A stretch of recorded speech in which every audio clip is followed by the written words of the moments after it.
Hello friends, कल हमारा जो है डेटा एनालिसिस वीडियो जो है आपके साथ शेयर नहीं किया गया था।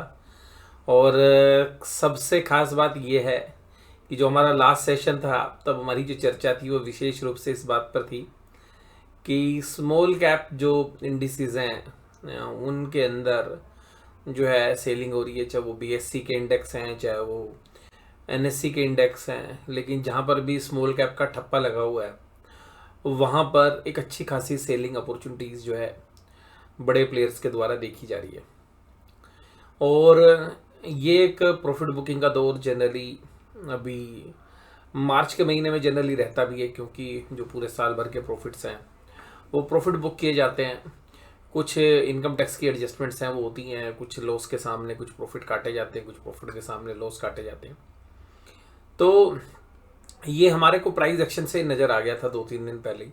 और जब हमने आपके साथ चर्चा भी की थी कि भाई स्मॉल कैप इंडिसेस में अभी और पेन बाकी है, और मुझे अभी ऐसा लगता है कि शायद स्मॉल कैप के अंदर अभी सेलिंग प्रेशर और रहेगा और तकरीबन 15 से 20 तारीख के बीच तक ये कंटिन्यू रह सकता है। हो सकता है कभी 1-2 दिन बीच में ऊपर चढ़े बाजार फिर गिरे, बट ओवरऑल हमें लगता है कि अभी जो 10-12 दिन हैं आगे के वो स्मॉल कैप इंडेक्स के लिए और to the some extent mid cap index के लिए भी हमें थोड़ी सी कमजोरी वाले संकेत ही दिख रहे हैं। और मनी रोटेट हो रही है लार्ज कैप के अंदर, और निफ्टी ने अपना लाइफ टाइम हाई टच किया और लाइफ टाइम हाई पर क्लोजिंग भी दी।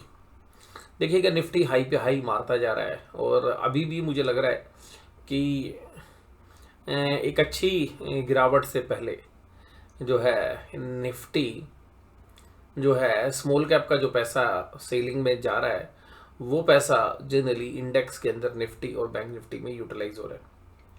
लेकिन ऐसा मान के चलिएगा कि निफ्टी के अंदर जो पैसा आ रहा है वो दोबारा से निकल जाएगा जैसे ही अगले महीने फिर स्मॉल कैप में या तो बाइंग आती है या कुछ और जगह पर जो है रोटेट होता है। तो देखिएगा या तो अगले महीने जो है अप्रैल के अंदर स्मॉल कैप में दोबारा से पिकअप आएगा, तब निफ्टी के अंदर फिर सेलिंग शुरू हो सकती है, क्योंकि जो पैसा निफ्टी से निकलेगा फिर वो स्मॉल कैप में जाएगा।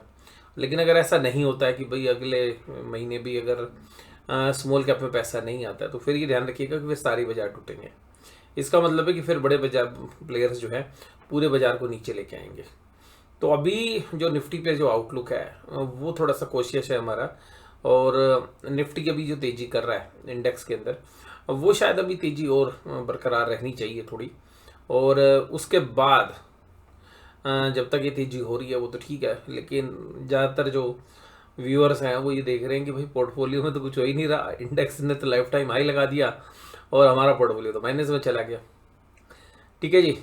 और रीज़न यही है कि जो डाइवर्सिफाइड पोर्टफोलियो जिनका है और जिनके पास बहुत बड़ी संख्या में शेयर्स हैं, जैसे 70-80 शेयर्स रखने वाले लोग हैं, कुछ लोग उससे भी ज़्यादा शेयर रखते हैं, तो ऐसे जो पोर्टफोलियो तो माइनस में डेफिनेटली जाने थे, क्योंकि एडवांस डिक्लाइन भी माइनस में थी। दूसरी बात यह है कि जिनका कंसंट्रेटेड पोर्टफोलियो है वो डिपेंड करता है कि भाई आपके शेयर्स थे अगर आज चले थे तो प्लस में होंगे, अगर नहीं चले तो माइनस में होंगे। और जिनका इंडेक्स में पोर्टफोलियो है कि भाई जिनका इंडेक्स में ही मेजर बिल्कुल ब्लू चिप शेयर्स ही जो है रखते हैं, तो वहाँ पे काफ़ी अच्छे चांसेस हैं कि प्लस में रहा होगा। बट अभी निफ्टी 50 के अंदर अपना व्यू देखिएगा, जो तेजी का है निफ्टी 50 में वो लगभग ख़त्म होने की ओर है। तो अभी निफ्टी में 1-2 दिन जो भी तेजी होती है बस हम इंतज़ार कर रहे हैं कि निफ्टी कब एक सिग्निफिकेंट डिक्लाइन के साथ क्लोज देता है, और उस समय पर फिर हमें लग रहा है कि जब वो ऐसा होता है तो मिड कैप इंडेक्स में और कमजोरी रहेगी, स्मॉल कैप में और ज़्यादा रहेगी। निफ्टी बैंक निफ्टी अगर यहाँ से पलटी मारेंगे तो उस लम्हे का इंतज़ार करिए जहाँ पर हमें लगता है कि एक प्रॉफिट बुकिंग शुरू होगी इनमें भी। बट अभी जो आज का आउटलुक है वो यही है कि हम ये मान के चल रहे हैं कि बाजार के अंदर अभी जिस तरीके का आउटलुक है ये ऐसा दर्शा रहा है कि जो first half of the month है वो आजकल प्लस में रहता है, पॉजिटिव रहता है, इंडेक्स में फ्यूचर्स में प्रीमियम बहुत अच्छे रहते हैं।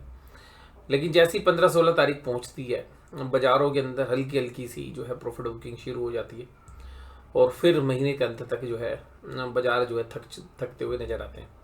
और जैसा अभी हम पीछे चर्चा भी कर रहे थे कि भाई बाजार नैरो रेंज में ही रहेंगे, क्योंकि बाजार के अंदर जो मोमेंटम था वो खत्म होता हो जा रहा था। तो आज एक मोमेंटम लौटा है लास्ट के आधे पौने घंटे में। लेकिन आज के बाजारों में एक चीज़ बड़ी खास हुई, निफ्टी में इंप्रूवमेंट आई। स्मॉल कैप हालांकि 0.25% की गिरावट से ज़्यादा में बंद हुआ है, लेकिन एक समय ऐसा था कि काफ़ी ज़्यादा गिर गया था और तकरीबन 3% के आसपास जो है गिरावट थी स्मॉल कैप इंडेक्स में। वहाँ से उसने रिकवर किया, निफ्टी ने रिकवर किया, बैंक निफ्टी ने रिकवर किया। लेकिन लास्ट के इस आधे पौने घंटे के दौरान किसने में सबसे अच्छी प्रॉफिट बुकिंग हुई, वो प्रॉफिट हुई निफ्टी बैंक के शेयर्स में। तो जब निफ्टी ऊपर की तरफ बढ़ रहा था, बैंक निफ्टी के स्टॉक्स प्रॉफिट बुकिंग का शिकार हो रहे थे। और रीज़न हो सकता है कि भाई आज एफएनओ की एक्सपायरी भी थी, तो जिन लोगों की ऑप्शंस ट्रेड थे तो उन्होंने ये कोशिश की होगी कि भाई ठीक है, बाज़ारों के अंदर थोड़ा सा धकेल लेते हैं, कम से कम जो भी ऑप्शंस मान लीजिए कॉल साइड बेच रखी होंगी तो उनके प्रीमियम जो है कम से कम रहें ऑप्शन सेलर के लिए। तो अल्टीमेटली ये एक रीज़न हो सकता है।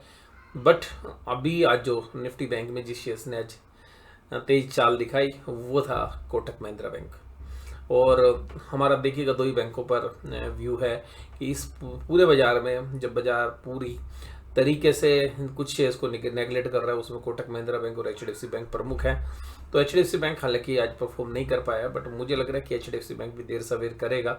और निफ्टी ने आज जो क्लोज दिया तो पिछली 3 कैंडल्स जो कमज़ोर कैंडल थी उनको आज नेगलेक्ट करके निफ्टी के अंदर एक अच्छी ग्रीन कैंडल बनी है। लेकिन ध्यान रखिएगा इतनी बड़ी ग्रीन कैंडल बनती है फिर एक मोमेंटम जो है 1-2 दिन के लिए फीका पड़ जाता है। तो कल हमारे को फिर बाजार जो है ऐसा लग रहा है कि बाजार खुलेंगे तो अच्छे, ओपनिंग तो ठीक होगी, लेकिन बाजार फिर साइडवेज हो जाएंगे और बाजारों में ऊपरी लेवल पर हमें ऐसा नहीं लगता कि कोई बाइंग इंटरेस्ट बहुत ज़्यादा बनेगा। और कल एफएनओ की एक्सपायरी भी है निफ्टी की।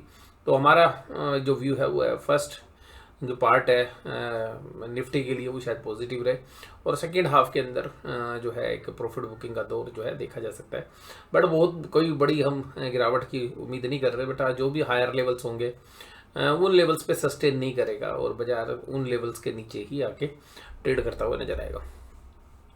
ICI bank, TCS, Titan, axis और कोटक महिंद्रा बैंक आज तेजी में थे। और देखिएगा निफ्टी बैंक के जो शेयर्स हैं वो 3 शेयर्स थे आज जो निफ्टी में मेजर कंट्रीब्यूट कर रहे थे, आईसीआई बैंक, एक्सिस और कोटक महिंद्रा बैंक। और एक समय तो ये था कि एचडीएफसी बैंक में भी अच्छा कंट्रीब्यूशन जो है निफ्टी के अंदर दे रहा था, लेकिन वो शाम होते होते उसमें जो है फीका पड़ता हुआ नजर आया। Adani enterprise, Adani port, UltraTech, JSW steel और एनटीपीसी। अगर निफ्टी बैंक की अगर हम बात करें इस समय पर तो कॉन्ट्रा व्यू बनते हैं 2 शेयर्स, एक एचडीएफसी बैंक बनता है और एक एयू स्मॉल फाइनेंस बैंक बनता है। अब एडवांस डिक्लाइन आपके सामने सारी पिक्चर बयां कर रही है कि बाजार के अंदर इंडेक्स देख के आप देखें या अपने पोर्टफोलियो को देखें, पोर्टफोलियो को देखेंगे तो पता चल रहा है कि 1790 शेयर्स माइनस में थे और 419 शेयर्स प्लस में थे। तो उससे पूरे पोर्टफोलियो की पिक्चर आ जाती है। Bajaj auto, Kotak Mahindra bank, axis bank, SBI life और भारतीय एयरटेल तेजी में थे। आज की जो गाज गिरी हुई थी वो गिरी हुई थी स्पेशली ऐसी कंपनीज के ऊपर जो एनबीएफसी के बिजनेस में, यानी कि नॉन बैंकिंग फाइनेंशियल कंपनीज जो थी, आज वो मिड साइज की जो एनबीएफसी थी वो भारी चपेट में थी। उनको लीड कर रहा था आईआईएफएल, और आईआईएफएल में लीड करने का जो गिरावट के साथ जो तकरीबन 20% की गिरावट के साथ काम कर रहा था, उसके बाद जेएम फाइनेंशियल देखिए, आदित्य बिरला कैपिटल देखिए, या जो बाकी एलएनटी फाइनेंस जैसी जो कंपनी है वो सब माइनस में काम कर रही थी। और इसके अलावा रीज़न ये है कि आरबीआई जो है अब थोड़ा सा कोशिश व्यू ले रहा है एनबीएफसीज के लिए, क्योंकि अगर एनबीएफसी अगर कहीं पर फेल होती हैं तो वो वास्तव में इकोनॉमी के लिए चैलेंज हो सकता है। तो जहां पर भी इरेगुलरिटीज मिल रही हैं आरबीआई को, आरबीआई उन एनबीएफसीज को पनिश कर रहा है कि भाई आपकी जो सर्टेन एक्टिविटीज़ हैं वह बंद कर दीजिए। तो अल्टीमेटली जो गोल्ड लोन का जो बिजनेस है वो आईआईएफएल के ऊपर गाजगिरी है कि भाई आप गोल्ड लोन के बिजनेस में नहीं आ पाएंगे, और गोल्ड लोन के बिजनेस में कुछ इरेगुलरिटीज जो है आरबीआई को नजर आई हैं। अब जब ऑडिट की प्रोसेस चलेंगे वो सब चीज़ें आएंगी। तो ये कुछ रीजंस हैं। तो एनबीएफसी जो बिजनेस है, क्योंकि जो लेंडिंग वाला बिजनेस है वो एक हाई बीटा बिजनेस होता है, तो चारों तरफ से क्योंकि रेगुलेटरी प्रेशर भी होता है, फाइनेंस का धंधा है। अब वो जो सारा एनबीएफसी के लिए नेगेटिव था उसकी वजह से बैंक चल रहे थे। तो इसका मतलब है कि अगर एनबीएफसी के ऊपर गाज गिरेगी तो वो जो गोल्ड फाइनेंस मान लीजिएगा आईएफएल नहीं कर पाएगी तो किसको फायदा होगा, जो बाकी बैंक हैं वो कर पाएंगे। तो बैंकों के लिए इसलिए भी एक पॉजिटिव जो है स्टांस था, जिसकी वजह से आज बैंक अच्छा लीड भी कर रहे थे। Adani enterprise, UltraTech, NTPC, ONGC और भारत पेट्रोलियम जैसे शेयर्स कमजोर थे। निफ्टी बैंक 47965 पर तकरीबन 400 पॉइंट की तेजी, 0.81%। और निफ्टी बैंक में जो कैंडल्स बनी है वो शायद ऐसा दर्शा रही हैं कि 48,400 के आसपास जो है बाजार जाएं, और वहाँ पे देखते हैं अब डबल टॉप बन के फिर बाजार करेक्ट होते हैं, बट या बाजार अभी आगे की दौड़ लगाते हैं। बट मुझे लगता है कि जो 48,400 500 का जो दौर है वो शायद आपको कल परसों में मिल जाना चाहिए, और यहीं पर हमें लग रहा है कि एक बार अच्छी खासी सेलिंग आनी चाहिए, और फिर बाजार जो है दोबारा से 47,600 और 47,200 तक के लिए रीटेस्ट हो सकते हैं।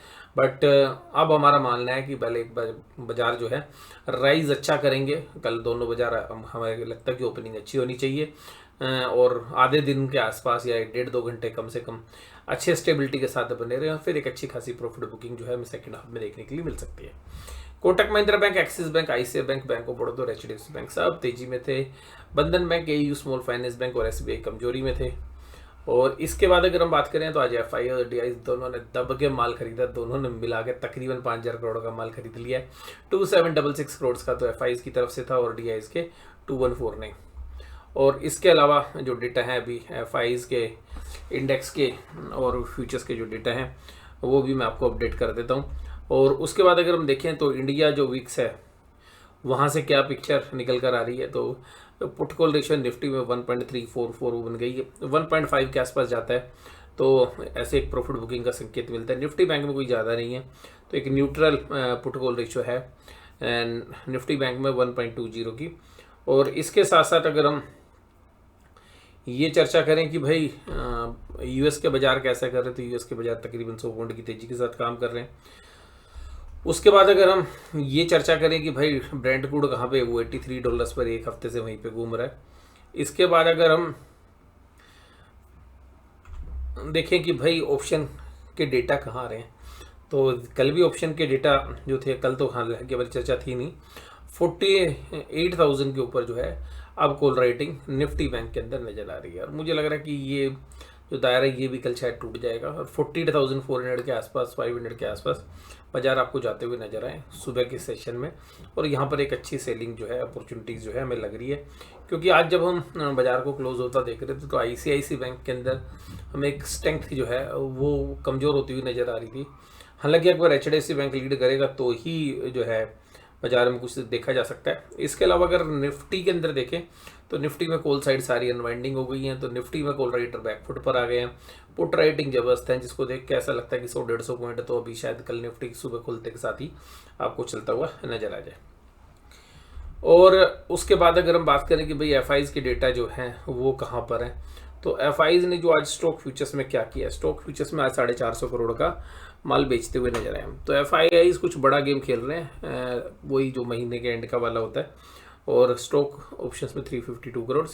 और एफआईज जो है अब थोड़ा सा सचेत हो रहे हैं, माल भी खरीद रहे हैं, और इंडेक्स फ्यूचर्स में खरीदारी करी है 1396 करोड़ की। तो एफआईज की डेटा पॉजिटिव साइड पर आते हुए, और ऑप्शंस की सेलिंग भी घटती हुई नजर आ रही है। 27 सेलिंग साइड में है, 2702, तो 2702 करोड़ के आसपास की जो है सेलिंग है, तो कोई बहुत खास नहीं है। तो डेटा कुल मिला के पॉजिटिव है, लेकिन अब हम यहाँ पर उम्मीद कर रहे हैं कि बहुत सारे जो शेयर्स हैं उनमें स्ट्रेच वैल्यूएशंस हो चुकी हैं, लेकिन कुछ शेयर्स अभी भी निफ्टी इंडेक्स के अंदर ऐसे हैं जो काफ़ी नीचे वैल्यूएशंस पर ट्रेड कर रहे हैं, जिसमें एचडीएफसी बैंक है, एशियन पेंट्स जैसे जो शेयर्स हैं, कोटक बैंक में आज थोड़ा सा पुल बैक हो गया है। तो कुछ ऐसे शेयर्स हैं जहाँ पर एक अंडर परफॉर्मेंस रही है, तो वो शायद बाजार को लास्ट लेग जब मार्केट की होती है तो वो एक बार लीड करते हैं। तो लास्ट में इन 3 शेयर्स पर मुझे लगता है कि विशेष नज़र रहनी चाहिए। कोटक हालांकि आज कुछ हद तक काम कर चुका है, तो जिसमें एचडीएफसी बैंक, कोटक और टू द सम एक्सटेंट जो है आप एशियन पेंट्स को देख सकते हैं। एशियन पेंट्स देखिए खबरें यही हैं कि अगर बिरला जी आ रहे हैं तो इनका जो मार्जिन घट जाएगा। मेरा थोड़ा सा कॉन्ट्रा व्यू है, हालांकि देखिएगा अभी 50 के पी पर जो है एशियन पेंट्स ट्रेड कर रहा है, बहुत सस्ती वैल्यूएशन तो नहीं है, बट एक कॉन्ट्रा व्यू अगर हम लेने की कोशिश करें तो मुझे लगता है ये सब जो है ना फालतू की बातें हैं।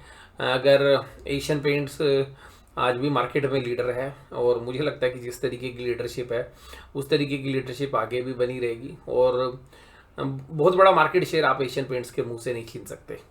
और एशियन पेंट्स जो है देखिएगा भी एग्रेसिवली काम नहीं कर रहा। अगर Asian paints aggressively market share को प्रोटेक्ट करने की तरफ दौड़ेगा और प्राइस में अगर थोड़ी सी कटिंग होगी तो हो सकता है कि शॉर्ट पीरियड के अंदर एशियन पेंट्स के लिए थोड़ा सा पेनफुल रहे, बट लॉन्गर टाइम फ्रेम के अंदर मुझे नहीं लगता कि एशियन पेंट्स का कोई मार्केट शेयर खा सकता है। बाज़ार में उसकी जो सेल है वो दिन प्रतिदिन बढ़ रही है, और बहुत सारे ऐसे एरिया जो हैं होम इनोवेशंस के अंदर हैं, होम डेकोर के अंदर हैं, तो जो नए इनोवेटिव आइडियाज़ हैं होम के अंदर उन फील्ड्स के अंदर जा रहे हैं। कुछ ऐसे एरियाज़ हैं जो अनऑर्गेनाइज सेक्टर में थे, जिसमें मास्किंग टेप हो गई है, कुछ और ऐसे जो चीज़ें हैं जो जनरली कंपनी जैसे थिनर है, या कुछ और जो प्रोडक्ट्स हैं जो जनरली फिक्सिंग में यूज़ होते हैं और या मिक्सिंग में यूज़ होते हैं पेंट्स के अंदर, उन सारे प्रोडक्ट्स में। और इसके अलावा जो उसकी एसेसरीज़ हैं जैसे ब्रश हो गए, रोलर्स हो गए, उस तरीके के सेगमेंट के अंदर भी एशियन पेंट्स पैर पसार रही है। और उन सब चीज़ों से देखें तो share price wise under valuation है, बट मतलब एक कॉन्ट्रा व्यू, जो लोग सस्ता शेयर खरीदना चाहते हैं महंगे बाजार में, उनके लिए शायद अभी भी एक जो चॉइस एशियन पेंट्स हो सकती है। एज ए डिस्क्लोजर मेरे पास कोई पर्सनल होल्डिंग में नहीं है और अभी कोई खरीदने का इरादा नहीं है। हालांकि हो सकता है कि हमारी जो ऑप्शंस हैं वो वहाँ पर पुट साइड में हम बेच के चल सकते हैं, क्योंकि वहाँ पे हमें लगता है कि एक अगर उन प्राइस पे मिलेगा तो डाउन साइड थोड़ा सा प्रोटेक्टेड लग रहा है, और लॉन्गर टाइम फ्रेम के अंदर हमें लगता है कि कुछ जो वैल्यू है वो शेयर्स के अंदर अपने पोर्टफोलियो में ऐड की जा सकती है। कॉन्ट्रा व्यू है। इसी तरीके से हमने आपके साथ चर्चा की थी HDFC बैंक के ऊपर भी, तो हम थोड़ा सा ऐसा व्यू रखते हैं कि जहाँ पर हमारे जो डाउन साइड है वो प्रोटेक्टेड रहे, तो मैंने आपके साथ चर्चा की। इसमें HDFC बैंक में मेरे पास पर्सनल होल्डिंग है, और एज ए डिस्क्लोजर कि भाई हमारे निफ्टी में और बैंक निफ्टी में भी ट्रेड होते हैं, तो उनके मद्देनज़र जो है इन शेयर्स का वेटेज के हिसाब से जो है हम अपने पोर्टफोलियो को हेज भी करने की कोशिश करते हैं। तो कुल मिलाकर आज की इस वीडियो में बस केवल इतना ही। वीडियो आपको कैसी लगी जरूर से जरूर कमेंट बॉक्स में बताइएगा। वीडियो देखने के लिए धन्यवाद। Thank you very much.